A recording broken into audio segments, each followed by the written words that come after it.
Assalamualaikum warahmatullahi wabarakatuh. Perkenalkan, nama saya Ade Ananda.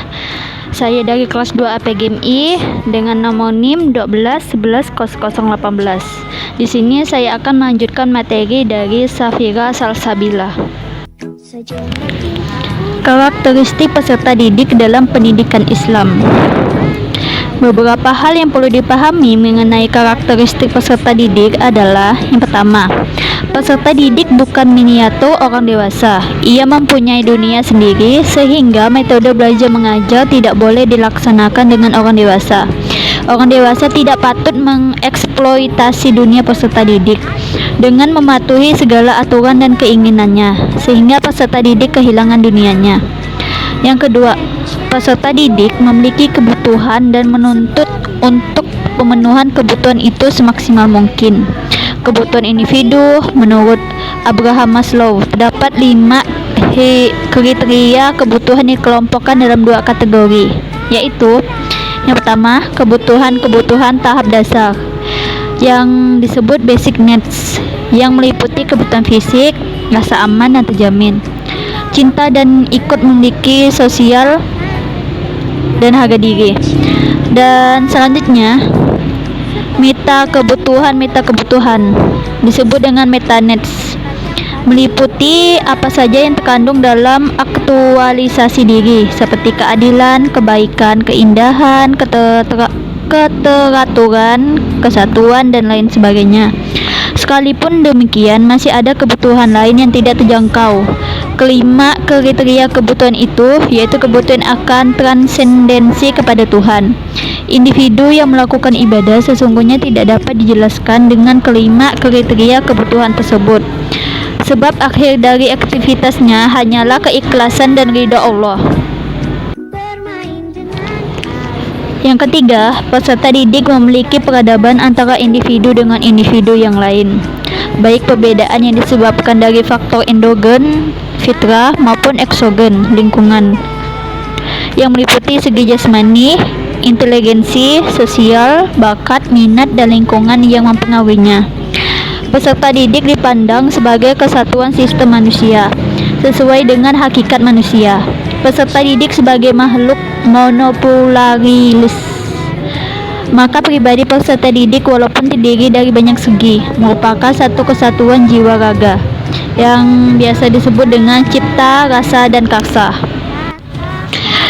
Yang keempat, peserta didik merupakan subjek dan objek sekaligus dalam pendidikan yang dimungkinkan dapat aktif, kreatif, serta produktif. Setiap peserta didik memiliki aktivitasnya sendiri yang biasa disebut swadaya, dan kreativitas sendiri itu adalah daya cipta, sehingga dalam pendidikan tidak hanya memandang anak sebagai objek pasif yang bisanya hanya menerima, mendengarkan saja.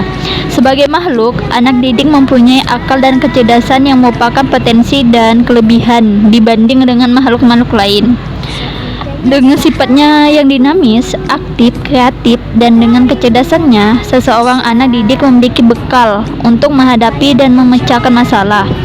Sehubungan dengan hal ini, usaha untuk meningkatkan kecerdasannya adalah merupakan tugas utama dalam arena pendidikan. Anak didik harus dipandang tidak hanya sebagai kesatuan antara jasmani dan rohani saja, namun juga manifestasinya sebagai tingkah laku dan perbuatannya yang berada dalam pengalamannya tersebut. Terutama pada kecerdasannya, sangat perlu difungsikan dalam diri anak didik yang aktif dan bermanfaat sepenuhnya dalam lingkungan. Anak didik sangat perlu mendapatkan kesempatan yang sangat cukup dan sangat bebas juga sebanyaknya untuk mengambil bagian dalam kejadian yang terdapat di sekitarnya, terutama kejadian yang berhubungan dengan kejadian pada kebudayaan. Anak didik perlu memperluas pengetahuannya, karena pada masa anak-anak, otak mereka masih mampu untuk merekam segala yang mereka lihat maupun dengar atau mereka lakukan, atau pada masa sekarang disebut dengan masa keemasan. Yang kelima, peserta didik mengikuti periode perkembangan tertentu dalam mempunyai pola perkembangan serta tempo dan iramanya. Implikasi dalam pendidikan adalah bagaimana proses pendidikan itu dapat disesuaikan dengan pola dan tempo serta irama perkembangan peserta didik. Kadar kemampuannya ditentukan oleh usia dan periode perkembangannya, karena usia itu bisa menentukan tingkat pengetahuan, intelektual, emosi, bakat, minat peserta didik, baik dilihat dari dimensi biologis, sifat-sifat dan kode etik peserta didik dalam pendidikan Islam. Sifat dan kode etik peserta didik merupakan kewajiban yang harus dilaksanakannya dalam proses belajar mengajar, baik secara langsung maupun tidak langsung. Al-Ghazali yang dikutip oleh Fathia Hasan Sulaiman merumuskan 11 pokok kode etik peserta didik, yaitu yang pertama, belajar dengan niat ibadah dalam rangka takaruf kepada Allah, sehingga dalam kehidupan sehari-hari peserta didik dituntut untuk menyucikan jiwanya dari akhlak yang rendah dan watak yang tercelah atau disebut takhali, dan mengisi dengan akhlak yang terpuji disebut dengan tahali.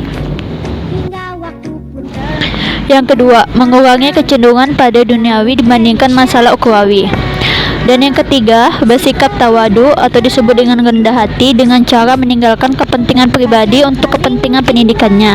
Sekalipun ia cerdas, tetapi ia bijak dalam menggunakan kecerdasan itu pada pendidikannya, termasuk juga bijak kepada teman-temannya yang IQ-nya lebih rendah. Yang keempat, menjaga pikiran dan pertentangan yang timbul dari berbagai aliran, sehingga ia terfokus dan dapat memperoleh satu kompetensi yang utuh dan mendalam dalam belajar. Yang kelima, mempelajari ilmu-ilmu yang terpuji atau disebut dengan mahmudah, baik untuk ukhrawi maupun untuk duniawi, serta meninggalkan ilmu yang tercela, mazmumah. Ilmu terpuji dapat mendekatkan diri kepada Allah, sementara ilmu tercela akan menjauhkan darinya dan mendatangkan permusuhan antar sesamanya. Yang keenam, belajar dengan bertahap atau berjenjang dengan memulai pelajaran yang rendah, konkret, menuju pelajaran yang sukar atau abstrak, atau dari ilmu yang fardu ain menuju ilmu yang fardu kifayah. Yang ketujuh, belajar ilmu sampai tuntas untuk kemudian beralih pada ilmu yang lainnya, sehingga peserta didik memiliki spesifikasi ilmu pengetahuan secara mendalam. Yang kedelapan, mengenal nilai-nilai ilmiah atas ilmu pengetahuan yang dipelajari, sehingga mendatangkan objektivitas dalam memandang suatu masalah. Yang kesembilan, memprioritaskan ilmu dinayah yang terkait dengan kewajiban sebagai makhluk Allah sebelum memasuki ilmu duniawi. Yang ke-10, mengenal nilai-nilai pragmatis bagi suatu ilmu pengetahuan, yaitu ilmu yang bermanfaat, dapat membahagiakan, menyejahterakan, serta memberi keselamatan hidup dunia akhirat. Dan yang terakhir, peserta didik harus tunduk pada nasihat pendidik sebagaimana tunduknya orang sakit terhadap dokternya, mengikuti segala prosedur dan metode mazhab yang diajarkan oleh pendidik-pendidik pada umumnya, serta diperkenankan bagi peserta didik untuk mengikuti kesenian yang baik. Sayyidina Ali bin Abi Thalib memberikan syarat bagi peserta didik dengan 6 macam, yang merupakan kompetensi mutlak yang dibutuhkan untuk tercapainya tujuan pendidikan. Adapun syarat-syaratnya sebagai berikut. 1. Memiliki kecerdasan atau yang biasa disebut dengan zakah, yaitu penalaran, imajinasi, wawasan, pertimbangan dan daya penyesuaian sebagai proses mental yang dilakukan secara cepat dan tepat. Kecerdasan kemudian berkembang dalam 3 definisi, yaitu kemampuan menghadapi dan menyesuaikan diri terhadap situasi baru secara cepat dan efektif. Dan selanjutnya yaitu kemampuan menggunakan konsep abstrak secara efektif yang meliputi 4 unsur seperti memahami, berpendapat, mengontrol, dan mengkritik. Dan yang ketiga, kemampuan memahami pertalian dan belajar dengan cepat sekali. Jenis-jenis kecerdasan meliputi kecerdasan intelektual yang menggunakan otak kiri dalam berpikir linear, kecerdasan emosional yang menggunakan otak kanan atau intuisi dalam berpikir asosiatif, kecerdasan moral yang menggunakan tolak ukur baik buruk dalam tindak, kecerdasan spiritual yang mampu memaknai terhadap apa yang dialami dengan menggunakan otak unitif, dan yang terakhir yaitu kecerdasan kalbiyah atau ruhaniyah yang puncaknya pada ketakwaan diri kepada Allah.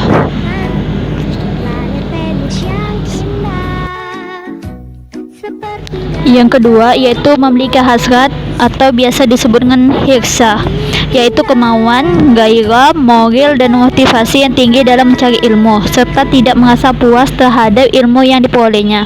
Hasrat ini menjadi penting sebagai persyaratan dalam pendidikan, sebab persoalan manusia tidak sekedar mampu kudrah tetapi juga mau iradah. Simbiotis antara mampu yang diwakili kecerdasan dan mau yang diwakili oleh hasrat akan menghasilkan kompetensi dan kualifikasi pendidikan yang maksimal. Motivasi belajar dalam Islam adalah agar seseorang dapat mengenal makrifah pada Allah, karena dia hanya mengangkat derajat bagi manusia yang beriman dan berilmu. Yang ketiga yaitu bersabar dan tabah, istibar, serta tidak mudah putus asa dalam belajar. Walaupun banyak rintangan dan hambatan, baik hambatan ekonomi, psikologi, sosiologi, politik, bahkan administratif, sabar adalah menahan yang biasa disebut dengan al-habs diri, atau lebih tepatnya mengendalikan diri, yaitu menghindarkan seseorang dari perasaan resah, cemas, marah, dan kekacauan, terutama dalam proses belajar. Sabar juga meliputi dengan menghindari maksiat, melaksanakan perintah, dan menerima cobaan dalam proses pendidikan. Yang keempat yaitu mempunyai seperangkat modal dan sarana yang biasa disebut dengan bulgah yang memadai dalam belajar. Dalam hal ini, biaya dan dana pendidikan menjadi penting, yang digunakan untuk kepentingan honor pendidik, membeli buku dan peralatan sekolah, dan biaya pengembangan pendidikan secara luas, secara spiritual. Inilah investasi yang hakiki dan abadi yang dapat dinikmati untuk jangka panjang dan masa depan di akhirat.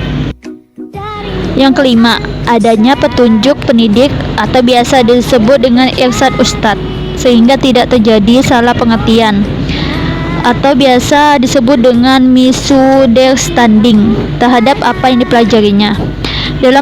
Dalam belajar, seseorang dapat melakukan metode autodidak, yaitu belajar secara mandiri tanpa bantuan siapapun. Sekalipun demikian, pendidikan masih tetap berperan pada peserta didik dalam menunjukkan bagaimana metode belajar yang efektif berdasarkan pengalaman sebagai seorang dewasa, serta yang terpenting, pendidik sebagai sosok yang perilakunya sebagai suri tauladan bagi peserta didik. Dalam banyak hal, interaksi pendidikan tidak dapat digantikan dengan membaca, melihat, dan mendengar jarak jauh, tetapi dibutuhkan dengan face-to-face antara kedua belah pihak, yang didasarkan atas suasana psikologis penuh empati, simpati, atensi, kehangatan, dan kewibawaan. Dan yang terakhir adalah masa yang panjang, atau disebut dengan tul al-zaman, yaitu belajar tidak henti dalam mencari ilmu sampai pada akhir hayat. Min mahdi illa lahdi, dari buayan sampai liang lahat. Syarat ini berimplikasikan bahwa belajar tidak hanya di bangku kelas atau kuliah, tetapi semua tempat yang menyediakan informasi tentang pengembangan kepribadian, pengetahuan, dan keterampilan adalah termasuk juga lembaga pendidikan. Sekian dari kelompok saya, kurang lebihnya mohon maaf. Wabillahi taufiq wal hidayah. Wassalamualaikum warahmatullahi wabarakatuh. Sejarah bintang utara bermain dengan air, mengitari planet Saturnus bersama-sama.